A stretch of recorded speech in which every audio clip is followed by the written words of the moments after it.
Hello everyone, welcome back to my YouTube channel management times.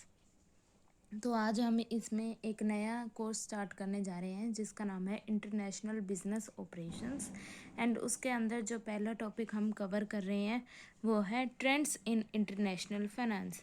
सो जो हमारा international business होता है या इंटरनेशनल ट्रेड होता है उसमें फाइनेंस के क्या ट्रेंड्स रहते हैं।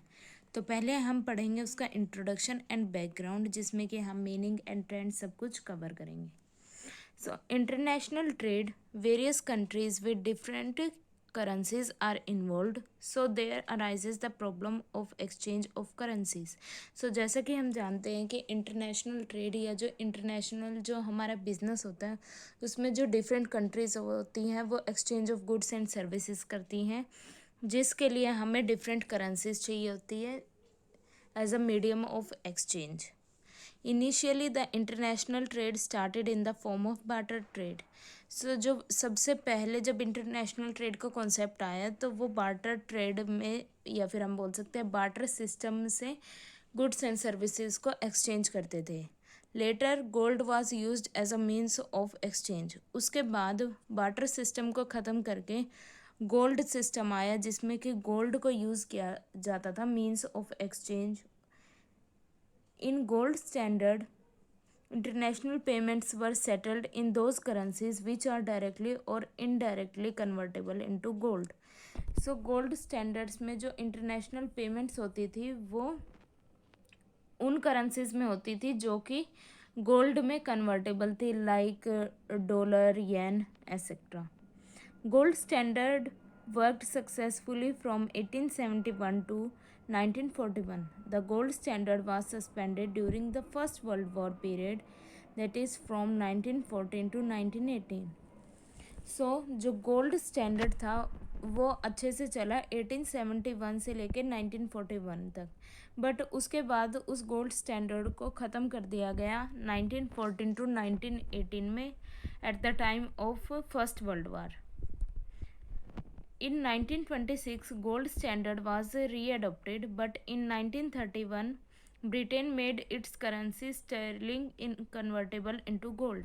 So, जैसा कि हमने पढ़ा कि कुछ करेंसीज थी जो डायरेक्टली या इनडायरेक्टली गोल्ड में कन्वर्ट हो सकती थी, वैसे ही जो ब्रिटेन की करेंसी थी वो भी गोल्ड में कन्वर्टेबल थी, लेकिन इन 1931 ब्रिटेन ने अपनी करेंसी को इनकन्वर्टेबल कर दिया, जिससे कि जो इंटरनेशनल ट्रेड था उसमें वैक्यूम क्रिएट हो गया और 1926 में गोल्ड स्टैंडर्ड को वापस से अडॉप्ट किया गया था। Many countries followed the example of Britain and it created vacuum in the area of international trade. जब ब्रिटेन ने अपनी करेंसी को इनकन्वर्टेबल कर दिया गोल्ड में, तो उसके साथ कुछ कंट्रीज़ ने उस एग्जांपल को फॉलो किया, जिसकी वजह से जो इंटरनेशनल ट्रेड था उसमें वैक्यूम क्रिएट हो गया, मतलब कि उसमें करेंसीज का फ्लो कम हो गया। In July 1944, the representatives of 44 nations convened a meeting at Bretton Woods in USA. जब ये परेशानी सबके सामने आई जिससे कि इंटरनेशनल जो ट्रेड था वो अफेक्ट हो रहा था, तो 1944 में 44 कंट्रीज़ ने एक मीटिंग की ब्रेटन वुड यूएसए में। The main objective of this historic meeting was to achieve international monetary cooperation and to establish a new international financial order to replace failed gold standard. जो ये meeting थी ये काफ़ी historic थी, क्योंकि इसका main objective था कि जो भी वैक्यूम क्रिएट हुआ है या जो भी मीन्स ऑफ एक्सचेंज के स्टैंडर्ड जो गोल्ड स्टैंडर्ड था वो फेल हो गया, तो इनका मेन ऑब्जेक्टिव था कि न्यू इंटरनेशनल फाइनेंशियल ऑर्डर को एस्टेब्लिश करें कि जिससे मीडियम ऑफ एक्सचेंज दोबारा से स्टार्ट हो सके। Two institutions were set up for international monetary cooperation and for promoting economic development of all member nations. जिससे कि जो दो इंस्टीट्यूशंस थे वो एस्टेब्लिश किए गए उस मीटिंग में, जो कि इकोनॉमिक डेवलपमेंट को प्रमोट करें। जो भी मेंबर नेशंस थे, जो भी 44 नेशंस थे जो भी इंटरनेशनल ट्रेड में इंक्लूडेड थे, वो दो इंस्टीट्यूशंस थे। First is international monetary fund, that is IMF, और दूसरा था international bank for reconstruction and development, IBRD, और we can say world bank. This system worked well for a long time span, but many countries devalued their domestic currencies so as to make more gains from international trade. So, जब ये दोनों institutions establish हुए उसके बाद इसमें decision लिया गया कि जो भी दूसरी करेंसीज हैं उनको डॉलर के स्टैंडर्ड के अकॉर्डिंग प्रीफिक्स उनकी वैल्यूज़ कर दी गई थी, लेकिन कुछ कंट्रीज़ ने अपनी जो वैल्यू थी करेंसी की वो कम करने स्टार्ट कर दी, जिसकी वजह से उनको गेन हो रहा था.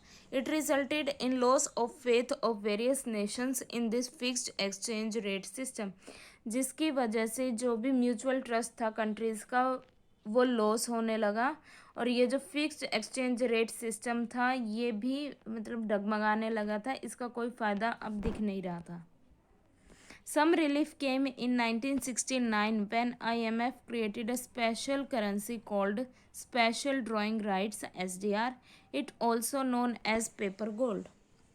So, in 1969 में एक करेंसी इंट्रोड्यूस की गई जिसे हम बोलते हैं स्पेशल ड्राइंग राइट्स और पेपर गोल्ड, जिसकी वजह से उन स्टैंडर्ड्स को फिर से सेट करने की कोशिश की गई. At present it is defined in terms of 4 currencies, that is euro, US dollar, British pound and Japanese येन. तो आज के टाइम में जो वो करेंसीज हैं वो मेनली 4 हैं: euro, US dollar, British pound and Japanese yen. In 1973, fixed exchange rate system was replaced with flexible exchange rate system by IMF. In flexible exchange rate system, market forces of demand and supply determine the exchange rate. So 1973 में जो fixed exchange rate system था जिसमें कि पहले से ही currencies की values जो थी वो सेट थी, उसको रिप्लेस किया गया फ्लेक्सिबल एक्सचेंज रेट सिस्टम, जो कि डिमांड एंड सप्लाई या मार्केट फोर्सेस से डिफाइन किया जाता है. उसके अकॉर्डिंग उन करेंसीज की वैल्यूज़ में चेंज आती है, जिससे कि वो अप्रिशिएट होती है या डे वैल्यूड होती है. सो अब हम देखते हैं trends in international finance. First is trends in global foreign direct investment.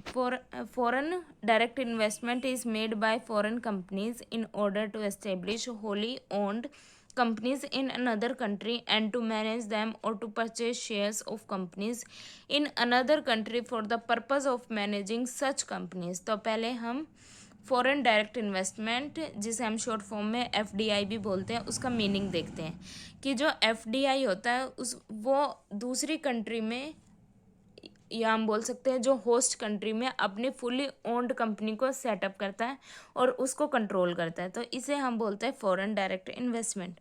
Since year 1990 global FDI has witness tremendous growth.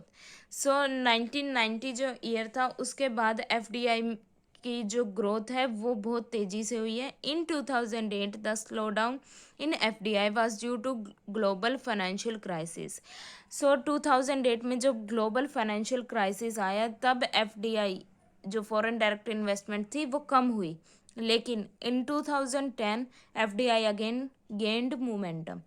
लेकिन जब वो क्राइसिस ख़त्म हो गया, सॉर्ट आउट हो गया, 2010 में दोबारा से FDI की जो ग्रोथ है वो स्टार्ट हो गई.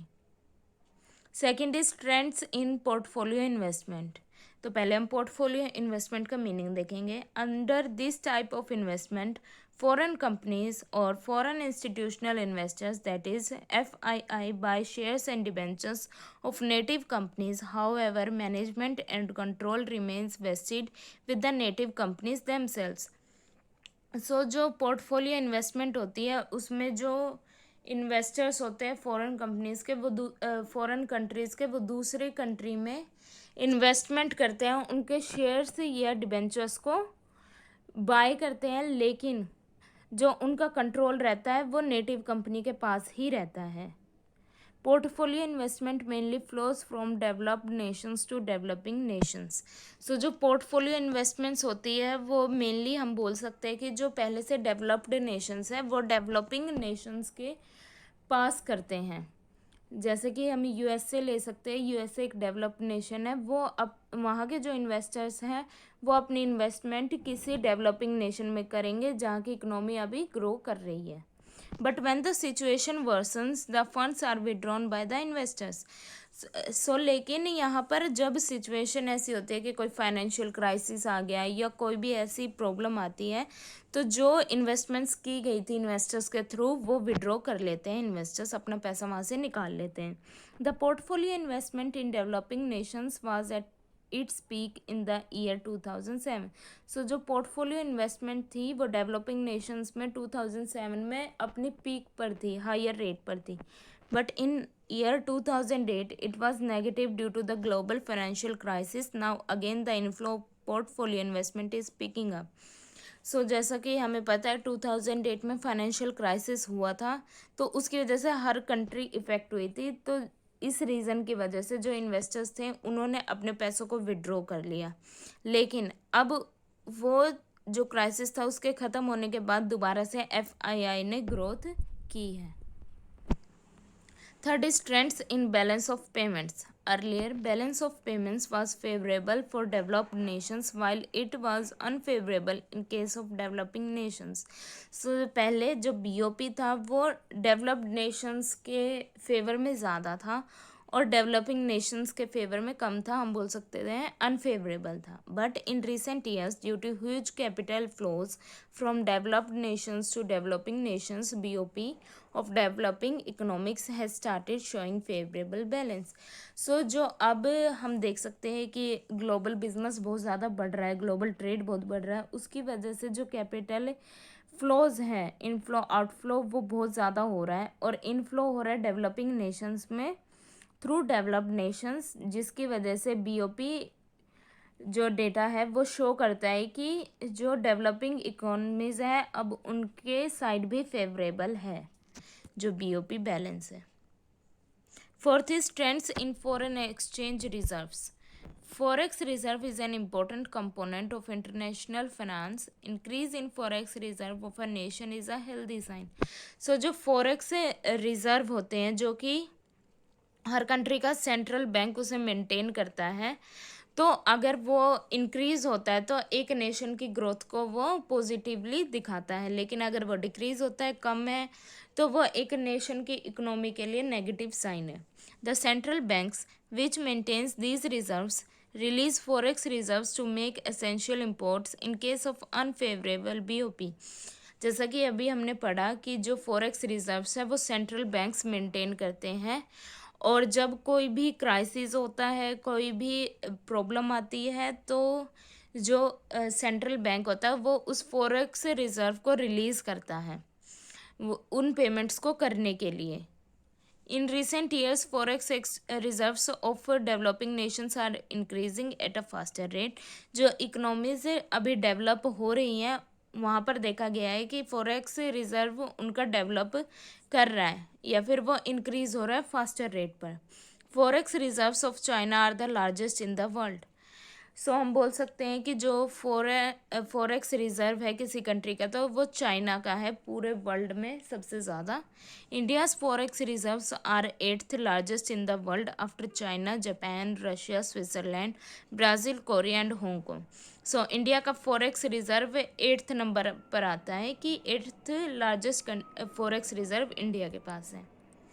And last is trends in external borrowings. It includes loans from foreign governments, loans from international financial institutions, loans from foreign banks, and deposits made by non-residents. So external borrowings वो होती है जो हमारी home country के बाहर से हम बोरो करते हैं.